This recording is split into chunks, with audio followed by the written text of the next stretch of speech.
Pikir heran, apa yang mereka kejar ke Palestina? Andai ada orang ingin merebut Irak, masuk akal. Merebut Irak karena banyak sumur-sumur minyak. Andai ada mau ekspansi ke Kuwait, masuk akal, karena sumur minyak di Kuwait banyak. Kenapa kembali ke Palestina? Ada apa? Tanah yang tandus, tanah yang kering kerontang. Mereka ingin membuat sebuah negara dengan keyakinan akan turun Mesias, sang juru selamat yang dijanjikan oleh Tuhan, dengan syarat orang-orang Yahudi mesti kembali ke negeri yang dijanjikan Tuhan. Yang kedua, Mesias sedang menunggu. Mesias melihat ke bawah. Kalau dia tengok di bawah masih banyak gurun pasir, dia tidak mau turun. Dia ingin melihat hijau. Kalau sudah dibentang karpet hijau, baru dia turun ke bawah. Maka yang dimaksud dengan hijau itu adalah ditanami tanaman-tanaman hijau, penghijauan yang luar biasa. Dan ketika Israel masuk ke Palestina, mereka ambil tanah itu, mereka hancurkan rumah orang Islam, mereka buat tembok panjang. Penjara terbesar dan terpanjang di dunia adalah Palestina. Mereka kurung orang Palestina. Mereka buat tembok beton yang tinggi, panjangnya 700 km lebih. Dari Pekanbaru kita lihat, Anda menuju Medan Sumatera Utara 600 km. Mereka membuat tembok tinggi 700 km. Bayangkan, umat Islam terisolir dan mereka tanami hijau-hijau. Makanya Allah berkuasa, Allah mau tunjukkan kuasa, lalu Allah buat tanaman hijau itu menyala. Dalam pokok yang hijau itu menyala beberapa bulan yang lalu. Heran orang, Allah mau menunjukkan kekuasaannya. Kalian tidak mau tolong Palestina, aku yang akan menolongnya. Tanaman yang hijau yang mereka tanam itu tiba-tiba terbakar. Tidak ada yang bisa mematikannya. Sampai-sampai reporter wartawan Amerika mengatakan, tidak ada yang bisa mematikan kebakaran ini kecuali Tuhan, karena Dia yang membakarnya. Mengerti keadaan kita zaman sekarang. Jangan sampai dikatakan Palestina bukan urusan kita. Ini kan masalah politik. Indonesia ya Indonesia, Palestina ya Palestina. Antum tidak mengerti masalah dunia. Palestina adalah masalah umat Islam. Subhanalladzi asra bi'abdihi. Maha suci Allah yang sudah memperjalankan hambanya minal masjidil haram, dari masjidil haram, ilal masjidil aqsa, masjidil aqsa, masjidil aqsa Palestina. Kita yang tertulis dalam kitab suci kita bahwa kita punya ikatan emosional. Kenapa kita tidak yakin itu? Yahudi ajarannya dibuat-buat, ajarannya mitos, tapi mereka punya keyakinan yang luar biasa. Mereka rebut negeri itu, mereka kuasai, mereka hancurkan negeri musuh. Atas dasar apa? Keyakinan bahwa Mesias akan datang. Yang kelima, apa yang mereka lakukan untuk Palestina? Mereka meyakini ada Temple of King Solomon, tempel kuil King Solomon, Raja Sulaiman.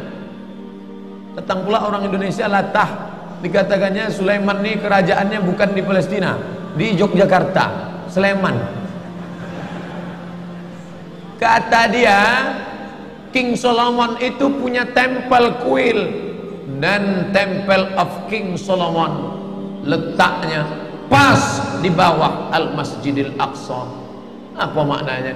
Mereka mengeruk setiap hari, bulldozer, traktor, ekskavator, terus mengeruk keliling Masjidil Aqsa. Mereka ingin meruntuhkan Masjidil Aqsa. Tulis Temple of King Solomon, enter, pilih image, tampak gambar replika. Inilah kerajaan Sulaiman yang ada di bawah Masjidil Aqsa. Akan mereka naikkan. Mereka sudah bangunkan rumah kecil replikanya, seperti orang Riau membuat rumah replika, rumah Melayu Kampar, rumah Melayu Siak, rumah Melayu Bengkalis. Di mana rumah itu? Di Purna MTQ. Anak-anak kita kalau mau tahu bagaimana rumah Melayu Kampar, bagaimana rumah Melayu Siak, bagaimana rumah Melayu Pelalawan, pergi ke sana. Sebagiannya ada, sebagian tak ada, entah kemana perginya. Tapi mereka membuatkan itu. Inilah dia replika kerajaan Temple of King Solomon. Artinya apa? Mereka ingin menghancurkan Al-Masjidil Aqsa berkeping, sampai akhirnya disitulah nanti kemarahan umat Islam. Entah marah entah tidak. Melihat gayanya tak marah. Mau kalian hancur-hancurkanlah. banyak lagi urusan kami sibuk dengan ini. Tapi akan ada hamba-hamba Allah, la tazulu fi ummati ta'ifatun min ummati, akan tetap ada sekelompok umatku yang memperjuangkan agamaku, kata Allah Subhanahu wa taala. Yang terakhir, yang kelima, akan turun Mesias. Kapan itu terjadi? Ketika terjadi perang besar. Sebetulnya dalam agama Islam sudah dituliskan yang dimaksud dengan Mesias itu siapa. Kata Imam Al-Hafiz Ibnu Hajar Al-Asqalani dalam Fathul Bari, yang dimaksud dengan yang dinanti-nanti mereka itu adalah Dajjal. Dajjal itulah sesungguhnya yang sedang mereka nanti. 70.000 Yahudi wara'ad Dajjal. Ada 70.000 Yahudi yang akan berada di belakang Dajjal ketika dia turun nanti. Makanya tiap hari, tiap petang kita berkata, Allahumma inni a'udzubika min adzabi jahannam wa min adzabil qabri wa min fitnatil mahya wal mamat wa min syarri fitnatil masihid Dajjal. Dajjal itulah yang sedang mereka tunggu. Dajjal itulah yang sedang mereka nanti-nantikan. Kita menantikan kedatangan, dia pun juga menantikan akan kedatangannya. Bedanya apa? Mereka meyakininya dengan semangat mereka luar biasa. Mereka bangkit. Umat Islam percaya. Padahal tiap hari dia katakan sebelum salam, Allahumma inni a'udzubika min adzabi jahannam wa min adzabil qabri wa min fitnatil mahya wal mamat wa min syarri fitnatil masihid Dajjal. Tiap hari dikatakan, tiap hari diucapkan. Tapi dalam hati, betul tak Dajjal ini datang? Entah iya entah tidak. Mereka yakin Dajjal akan datang, tapi mereka katakan itulah pemimpin kami, itulah Tuhan kami, itu adalah jelmaan daripada Tuhan kami, itu yang akan menghancurkan dunia, dia akan menjadi panutan kami. Kita berkata itu musuh kami, tapi kita pun ragu entah musuh entah tidak.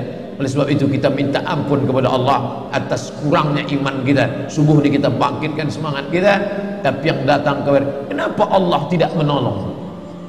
Katanya Allah itu maha kuasa. Cukup dia teriakkan saja, malaikatnya satu berteriak, pecah gendang telinga orang Yahudi, mati. Cukup dia tiupkan angin sejuk, terhirup, mati. Kenapa tidak dia matikan saja Yahudi itu?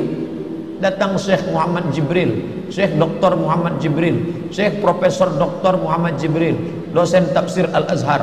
Kami undang, mahasiswa Indonesia mengundang di waktu di Mesir dulu kuliah. Lalu saya tanya, Assalamualaikum Syekh. Ya, kaum Ad binasa, kaum Samud binasa, kaum Midian binasa, kaum Iram binasa, kaum Fir'aun binasa. Kenapa Allah tidak membinasakan Israel ini? Senyum Syekh Muhammad Jibril. Apa kata dia? Ya beni, anakku, seandainya Allah membinasakan Israel ini, lalu apa yang tersisa untukmu? Ditunjuknya saya. Seandainya Allah membinasakan Israel ini, lalu apa yang tersisa untukmu? Terdiam saya. Allah sengaja sisakan ini sebagai medan jihad kita menolong agama Allah Subhanahu wa ta'ala.